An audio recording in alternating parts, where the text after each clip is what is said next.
Donc j'appelle tout de suite, beaucoup de questions, mais on fera ça au Procope, n'est-ce pas? Nathalie Cassou, qui va venir nous parler, qui est à l'Institut Curie, travaille avec Madame Desjardins, donc qui va nous parler parce qu'il y a des nouvelles techniques maintenant pour opérer les cancers de l'œil et comment faire leur diagnostic. Je sais pas, c'est... En attendant qu'elle s'installe, actuellement nous centralisons pratiquement, en tout cas dans toute la région parisienne, mais au-delà, y compris l'Europe, les tumeurs malignes, souvent à Curie. Il y a très peu de centres, peut-être Nathalie en parlera, mais en France, il y a très peu de centres. Il y en a un à Lyon, à Clermont-Ferrand, à Curie. Peut-être que vous donnerez des informations en temps utile. Merci Nathalie d'être venue. Vous m'entendez, hein? Monsieur le Président, Monsieur le Secrétaire Général, c'est moi surtout, Monsieur Lohan, qui vous remercie, cher maître, puisque je suis une ancienne de la Pitié, qui est métastasée, si je puis dire, à l'Institut Curie. Et donc, je suis très contente de venir parler devant cette noble assemblée, ça me gêne ce truc-là avec les cheveux au milieu, hein, sur les progrès récents dans la prise en charge des tumeurs. Alors, je ne pourrais pas parler de toutes les tumeurs, puisque autrement je dépasserai largement mon temps. Et donc, je vais me concentrer sur la plus fréquente des tumeurs oculaires de l'adulte, qui est le mélanome de la choroïde, le mélanome de l'UV. Bien qu'il y ait eu également des progrès très importants sur le traitement conservateur des rétinoblastomes de l'enfant, ce coup-là, mais on ne pourra pas tout faire, donc on va essentiellement se concentrer sur le mélanome de l'UV. Le mélanome de l'UV, c'est donc la tumeur oculaire maligne la plus fréquente de l'adulte, tout en étant quand même une maladie rare, puisque c'est 6 nouveaux cas par million d'habitants. Elle a été décrite pour la première fois dans les années 1870 par Knapp et Brière. Et le diagnostic a très très longtemps reposé sur un faisceau d'arguments cliniques et échographiques. Et pendant des décennies, finalement, c'était une des rares spécialités où pendant des décennies, les patients ont été traités sans preuve histologique, du fait d'un tabou qui interdisait toute biopsie, toute cytoponction d'une tumeur au niveau de l'œil. Ce qui fait que la confirmation anatomopathologique a été faite a posteriori, une fois que l'œil avait été énucléé. Mais il se trouve que lorsque les séries rétrospectives ont repris la littérature, on trouve un taux d'erreur qui varie en fonction des séries, mais de 8 jusqu'à 26% de globes énucléés pour suspicion de mélanome, et qui en fait n'était pas un mélanome. Donc là, vous avez un certain nombre de lésions qui se ressemblent. Il y a une flèche, je ne sais plus où. Oui. Il y a un certain nombre de lésions choroïdiennes, de tumeurs choroïdiennes qui se ressemblent. Quel bouton? Là. Et en fait... Ah, pardon. Donc c'est ça. Oui. Donc sur l'ensemble de ces lésions, il y en a une seule qui est un mélanome choroïdien. Les autres, ce sont soit des métastases, soit des lymphomes. Là, il y a un mélanome, mais le reste, ça n'en est pas. Donc, il y a quand même un taux important d'erreur. Il y a certes eu des progrès dans les examens complémentaires, puisque avant, on bénéficiait d'une échographie en mode B classique. Maintenant, on a des échographies avec le mode Doppler, qui permettent de mieux faire la différence entre un hématome vieilli, par exemple, et un mélanome. Les IRM avec en tête de surface permettent de faire des images oculaires qui permettent là aussi de distinguer un petit peu mieux un mélanome ou une tumeur vascularisée d'un hématome. Mais par contre, on ne pourra pas vraiment faire la différence entre une métastase et un mélanome lorsque ce mélanome est non pigmenté. Et donc l'anatomopathologie, c'est vraiment bien sûr la base du diagnostic des tumeurs cancéreuses, comme chacun sait. Et donc on l'a soit après l'énucléation du globe oculaire, soit maintenant, et de plus en plus, on fait des cytoponctions.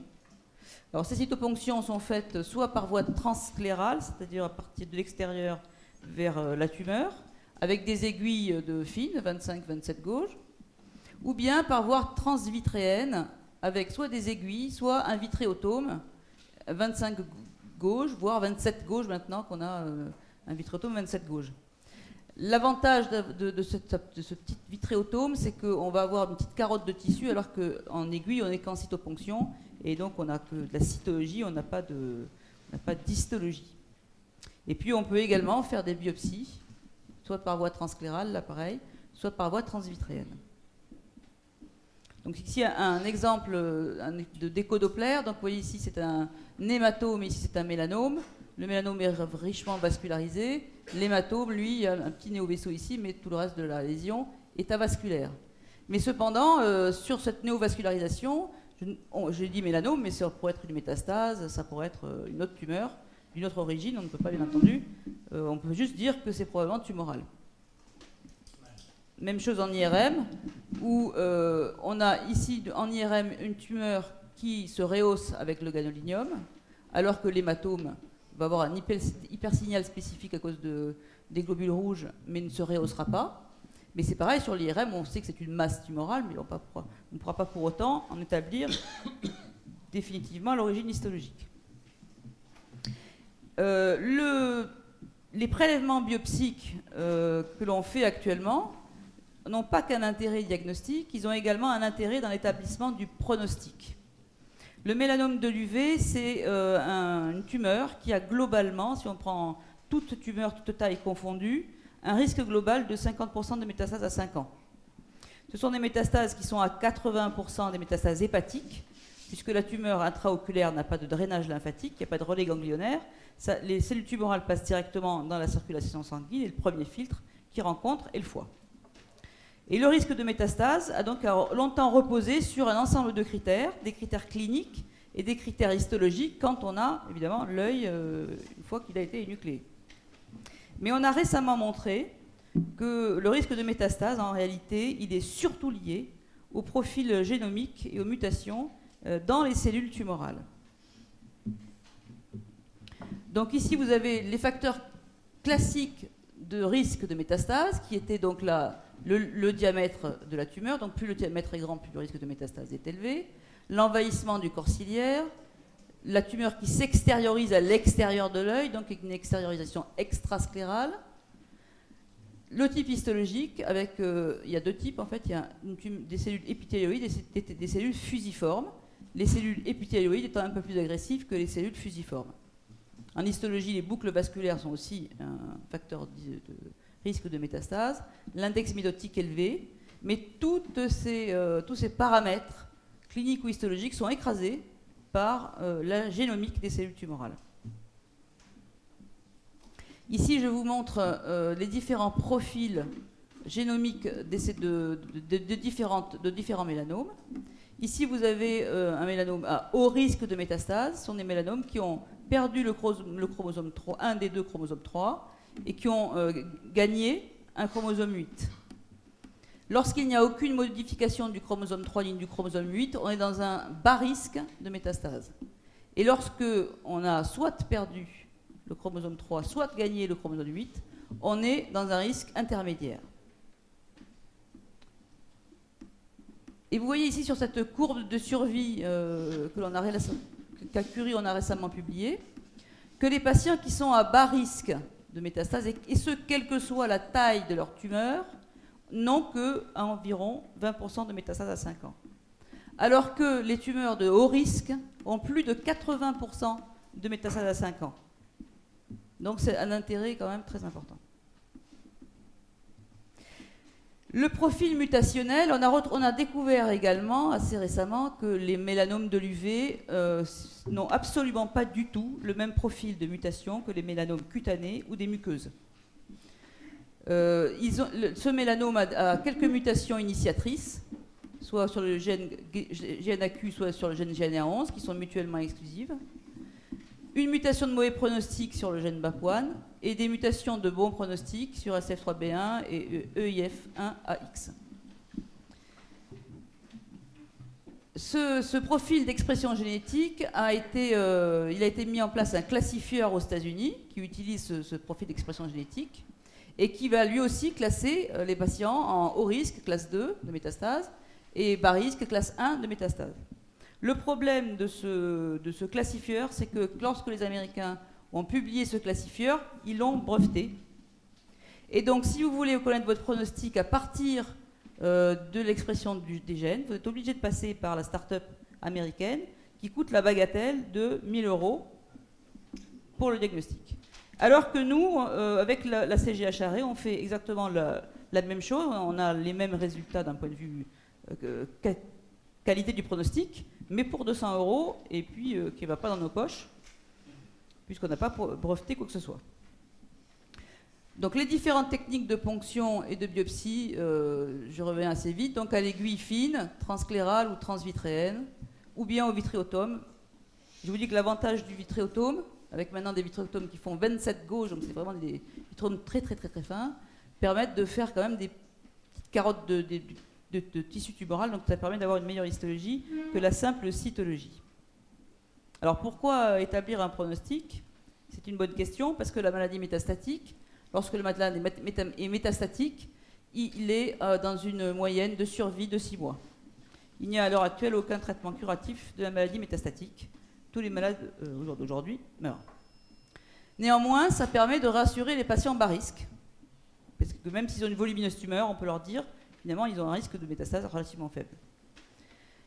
Pour les patients à haut risque, ils sont maintenant inclus dans des protocoles adjuvants. Donc à Curie, il y a un protocole randomisé qui essaie d'évaluer la chimiothérapie adjuvante versus la surveillance rapprochée de ces patients pour savoir si on est efficace. Et pour l'instant, je n'ai pas les résultats, je ne sais pas si la chimiothérapie adjuvante a un intérêt. Mais ça prépare surtout les patients à être inclus en adjuvant dans des nouvelles thérapies ciblées qui ciblent la voie des MAP kinases. Et toutes ces thérapies ciblées sont actuellement, pour les patients métastatiques à Curie, dans des phases 1, pour lesquelles on n'a pas encore bien d'idée d'efficacité. Le traitement ophtalmologique, maintenant, jusque dans les années 80, donc le seul traitement reconnu du mélanome, c'était l'énucléation du globe oculaire pur et simple. Les premiers traitements conservateurs, qui ont été initialisés au début par Stallard, qui a mis au point des applications de cobalt 60, les premiers traitements conservateurs étaient réservés aux yeux uniques, puisque quand le patient avait 2 yeux, il était plus facile d'énucléer un œil. Mais grâce à Stallard et ses premiers applicateurs de cobalt, au fil des expériences, il y a eu de plus en plus de développement d'autres applicateurs. Le ruthénium, par exemple, qui permet d'irradier des tumeurs d'épaisseur de 5-6 mm environ, et l'iode 125, qui permet d'irradier des tumeurs qui peuvent aller jusqu'à 10 mm. Et avec toutes ces expériences accumulées, on peut dire maintenant que la curithérapie, donc la contactothérapie, la radiothérapie de contact, constitue le mode d'irradiation pour le traitement conservateur qui est la plus utilisée dans le monde. Et il y a donc eu de nombreuses études multicentriques qui ont montré que le traitement conservateur, c'est-à-dire irradier un œil et conserver le globe oculaire, n'influençait pas la survie par rapport à l'énucléation du globe oculaire. Et ces études ont permis d'accélérer le traitement conservateur. À Curie, on utilise plutôt un disque diode. L'intérêt du disque de la curithérapie, c'est donc des grains de diode qui sont placés dans un disque en or. Le grain de diode, lui, il irradie sur 360 degrés, mais si on lui met une plaque d'or, il va irradier en unidirectionnel. Donc ça protège les paupières, ça protège l'os orbitaire, ça protège la glande lacrymale.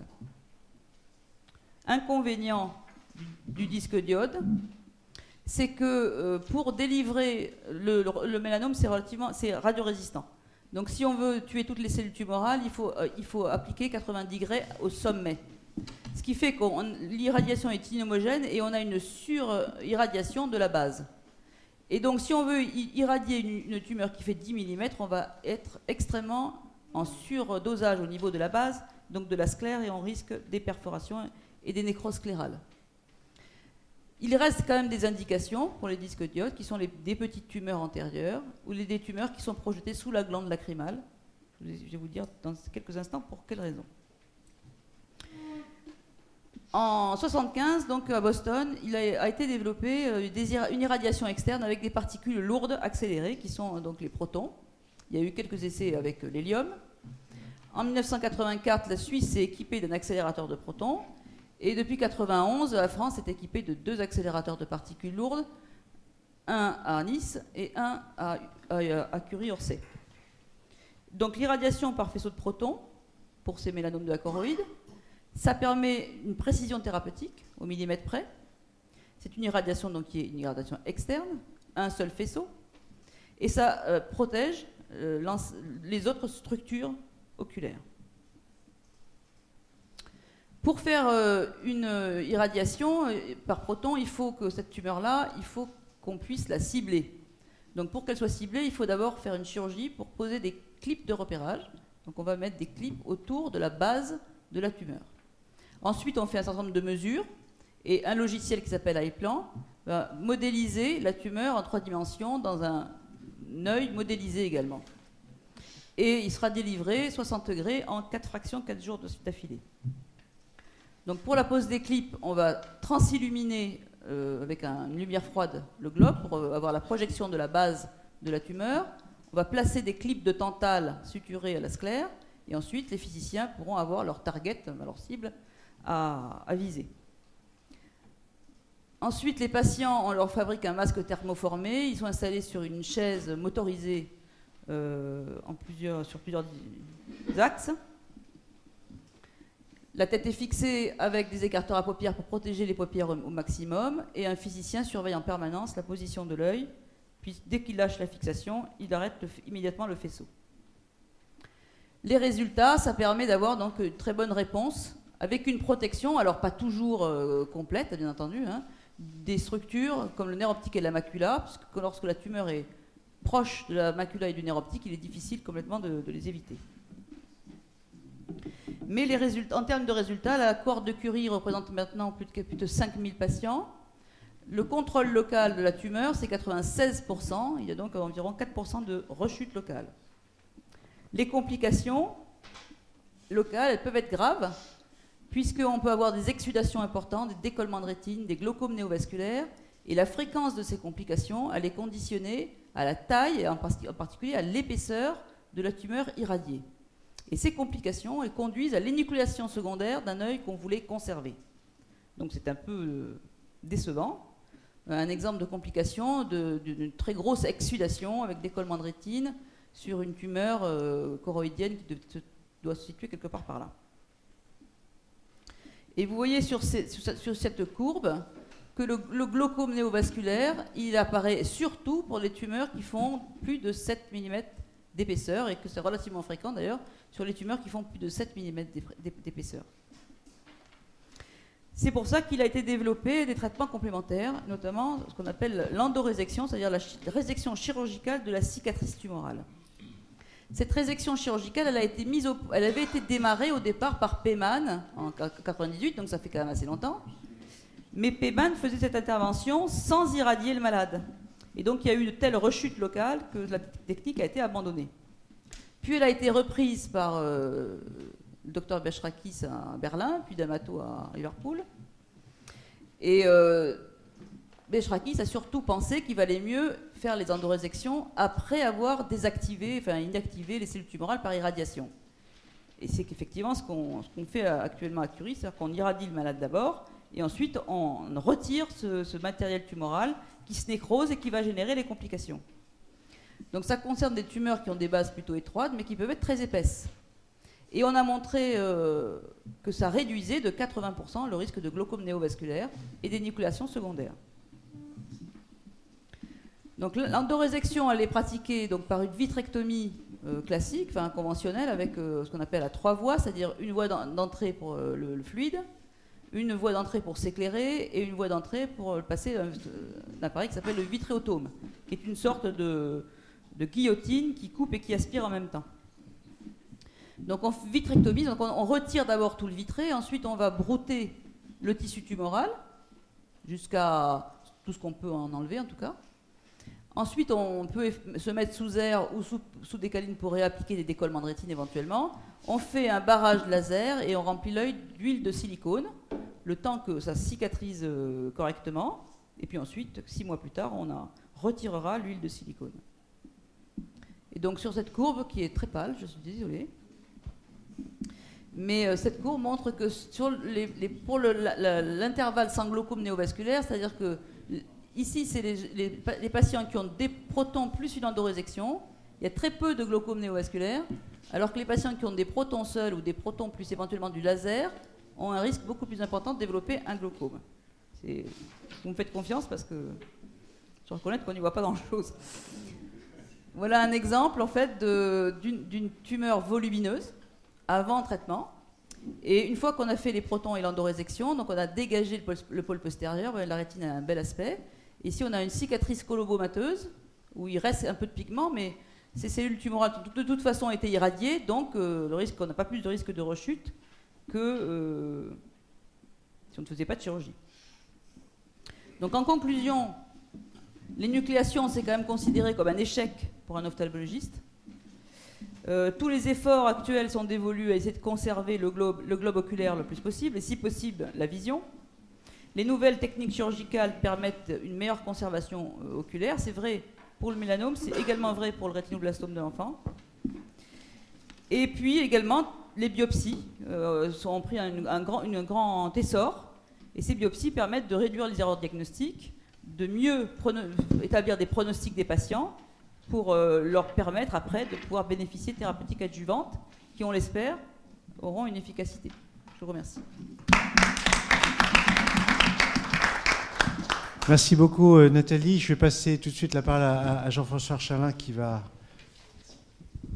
lancer la discussion. Bon, merci beaucoup Nathalie pour ton brillant exposé. Toi qui es la spécialiste depuis des années de la pathologie tumorale, et c'est toujours un plaisir de t'écouter, et surtout ton expérience.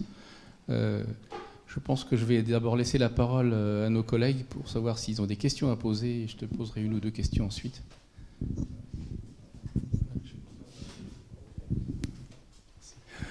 Merci, c'est absolument passionnant. Et dans les investigations, j'ai une question.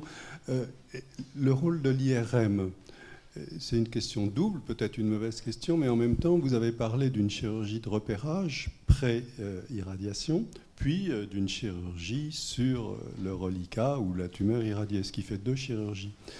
Est-ce que dans la chirurgie de repérage, elle ne pourrait pas être guidée de manière virtuelle par l'IRM ? Absolument, c'est une excellente question. On est en train d'essayer de travailler sur... alors pour l'instant, on fait du scanner parce que les acquisitions sont beaucoup plus rapides que les IRM.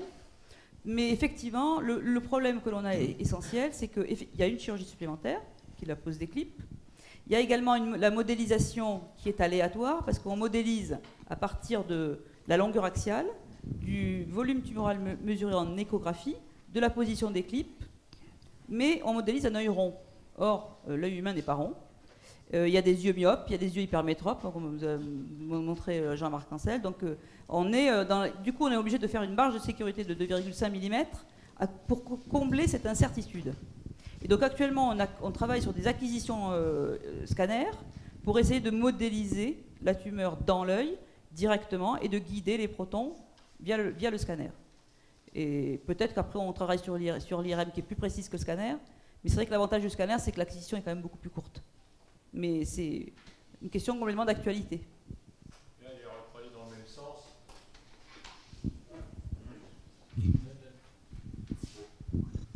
Pour aller dans le même sens, on peut imaginer que, au moins la première partie de ce que nous a montré Luc Solaire et Jacques Marisco la semaine dernière sur la chirurgie, modélisation et déformation d'organes permet de penser qu'en effet, on peut maintenant avec les nouvelles technologies d'imagerie en 3 dimensions, résoudre ces problèmes-là. Et manifestement, c'est un des grands progrès probables, puisque dans tous les organes, on va vers de la chirurgie conservatrice ou associée à d'autres traitements et focale. Donc je crois qu'en effet, c'est très important. Très, très, très important. Je voudrais te poser une question, c'est sur les tumeurs du corps ciliaire, parce que c'est un problème particulier. Et avec Laurent Laroche à Saint-Antoine, on avait fait il y a quelques années une iridocyclectomie dont je t'ai parlé tout à l'heure, avec une ouverture large, style trabéculectomie. Je pense que je n'ai pas revu le patient, mais enfin en tout cas, je pense que ça n'avait pas évolué très très bien parce que ça avait beaucoup saigné, malgré la diathermie associée. Et donc moi personnellement, je n'ai jamais refait ce type d'intervention.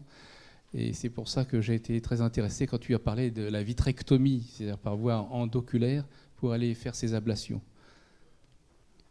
Ces ablations-là, on ne peut pas tellement les utiliser pour le corps ciliaire, justement, parce qu'il est mal placé d'un point de vue intraoculaire, on a un accès très difficile.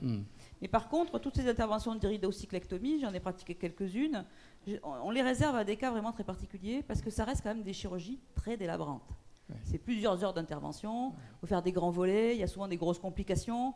Donc on est finalement, on n'est plus dans les projets actuels qui sont d'être le moins agressif possible pour l'organe et d'essayer d'être le plus conservateur et de faire des chirurgies de moins en moins délabrantes.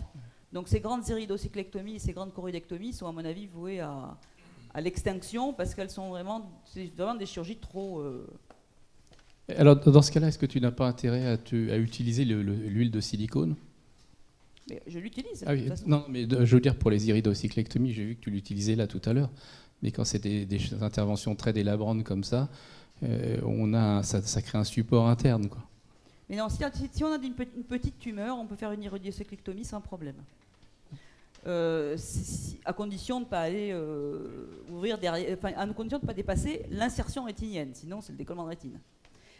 Mais il y a quand même une issue vitrée, il y a quand même un risque d'hémorragie supraciliaire. Et de toute façon, on ne sera pas de façon tumorale tellement carcinologique. Donc quand on a un diagnostic de malignité, il faudra quand même irradier avec une plaque diode après. Donc on a opéré quand même quelques enfants pour lesquels on avait des doutes diagnostiques entre des mélanomes, des méduloépithéliums, des léiomyomes. C'est des grosses interventions, ça se fait, hein, mais le but, ça sera plutôt de faire une cytoponction et si on a un diagnostic malin, on mettra une plaque de curithérapie. Ce sera moins invasif à mon avis. Ok, merci. Monsieur le Président, Voilà.